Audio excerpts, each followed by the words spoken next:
അനീഷിന് പുറത്ത് അനുമോക്കാണ് സപ്പോർട്ട് കൂടുതൽ എന്ന് മനസ്സിലാക്കിയത് കൊണ്ടോ ഇല്ലയോ എന്നറിയില്ല.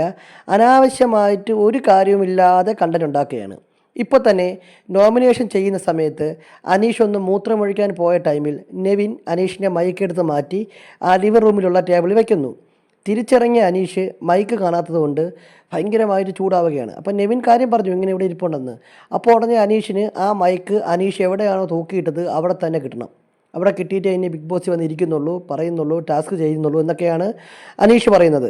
അങ്ങനെ വന്നപ്പോൾ ബിഗ് ബോസ് അനൗൺസ് ചെയ്തു അനീഷ് ഇരിക്കുക എന്ന് പറയുന്നുണ്ട്.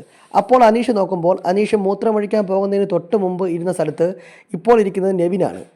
അപ്പോൾ അനീഷിന് അവിടെയും വാശിയായി. ബിഗ് ബോസേ നെവിനോട് മാറാൻ പറ, ബിഗ് ബോസേ മാറാൻ പറ, ബിഗ് ബോസേ എന്ന് കുറേ തവണ ഇങ്ങനെ ആവർത്തിച്ച് പറഞ്ഞുകൊണ്ടിരിക്കുകയാണ്. ലൈവ് കാണുന്ന പ്രേക്ഷകർക്ക് അത്യാവശ്യം നല്ല രീതിയിൽ ഇറിറ്റേഷൻ ആക്കുന്ന തരത്തിലാണ് അനീഷിൻ്റെ സംസാരവും പെർഫോമൻസും എല്ലാം.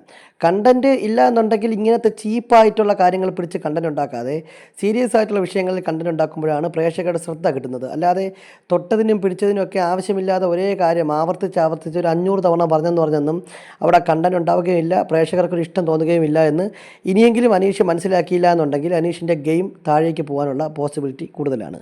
ബിഗ് ബോസുമായി ബന്ധപ്പെട്ട കൂടുതൽ വിവരങ്ങൾക്കായി നമ്മുടെ ചാനൽ സബ്സ്ക്രൈബ് ചെയ്യുക.